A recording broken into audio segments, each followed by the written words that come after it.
লক্ষ্মীপুরের রায়পুরে তালাকের ৩ বছর পার হলেও সাবেক স্ত্রীর বসতঘর ত্যাগ না করার অভিযোগ তুলে সংবাদ সম্মেলন করেছেন এক প্রবাসী স্বামী।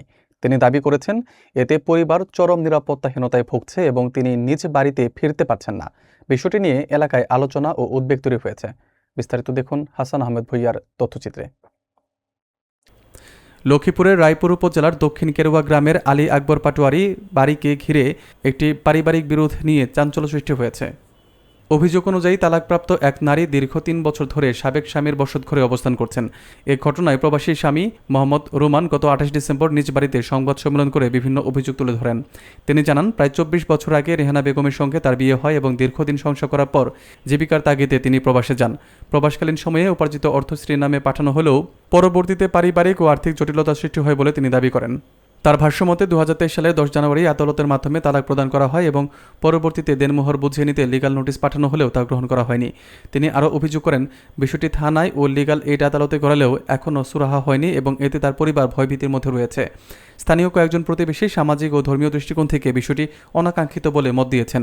অন্যদিকে অভিযোগের বিষয়ে তালাকপ্রাপ্ত নারী রেহানা বেগমের সঙ্গে যোগাযোগের চেষ্টা করা হলে তিনি গণমাধ্যমে কোনো বক্তব্য দিতে রাজি হয়নি। প্রশাসনের পক্ষ থেকে এখনও এ বিষয়ে আনুষ্ঠানিক কোনো সিদ্ধান্ত জানানো হয়নি।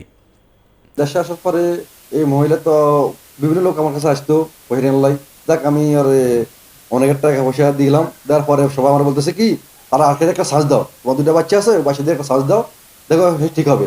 পরে দেখছি যে না, এর আমি সাজ দেওয়ার পরে তখন বাড়ি দিলাম, ওমা সেটা আগের থেকে ডবল হয়ে গেছে, মহিলা আগের থেকে ডবল করতেছে। বিভিন্ন লোকের সাথে চলে যায় কিন, বিভিন্ন লোকের লাগে চাঁদপুর, লক্ষ্মীপুর, মুজাফরপুর বিভিন্ন জায়গায় চলে যায় কিন, হোটেলে চলে যায় কিন, এমনকি সব প্রমাণ আমার কাছে আছে। এমনকি মানুষ আমার ফোন দিয়ে বলতো যে আজ মুখখানে মুখগুলো চলে গেছে। হ্যাঁ, ওগুলো দেখার পরে আমি বললাম কিরে, আমি তো এই মহিলারা রাখা সম্ভব না।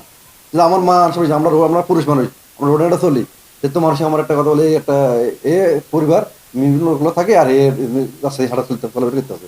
এই কারণে আমি ডিভোর্স করছি।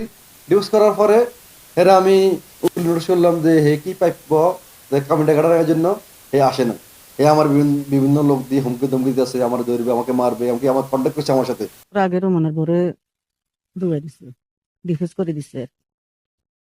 এখন আছে ইয়ানো আমার শ্বশুর শাশুড়ি বৃদ্ধ, ওনাগরই তো এনা থাকবো রুমনে পরে যাইতে দেন না।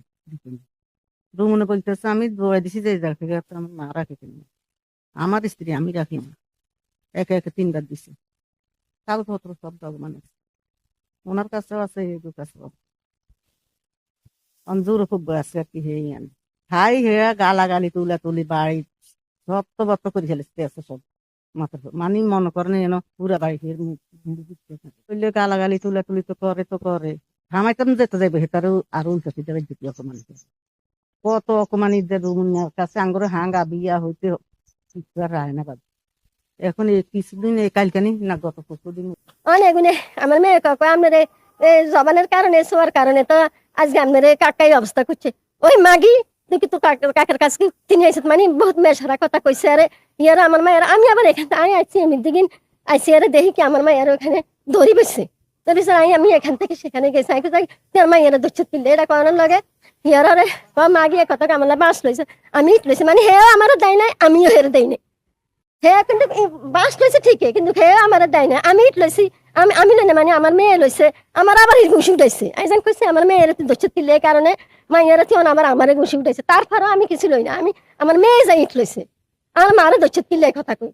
তারপর হে আমার দেয় নাই আমিও হেরে দেই না, এটার ভিতরে আতাহাতি পড়ে গেছে কিন আমার জালের মেয়ে আর আমার বাসুরের মেয়ে, আর কিচ্ছু না, শুধু আমার দেবরের নিয়ে জড়গাটা নলে কেউ সাথে কেউ হেগো খানা হেরা খায় আমরাও খানা আমরা খাই, আমাকে হেগুলো আমাগুলো কিছু না, আমরাও হেগো কিছু না, মানে আমার দেবরের নিয়ে সম্পূর্ণ না। আপনার বিরুদ্ধে যে অভিযোগ আসছে যে আপনি তালাক দেওয়ার পরেও আছেন সে বিষয়ে আমরা যেকোনো বিচারে বসলে দ্বিপক্ষের কথা শুনে না, তুই না যাচাই করে সিদ্ধান্ত হয় যেখানে জবাবটা দেখার সেখানে আমি দেব।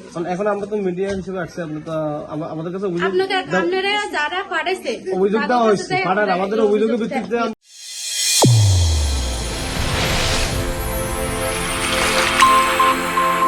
চ্যানেল A1 হৃদয়ের স্পন্দন।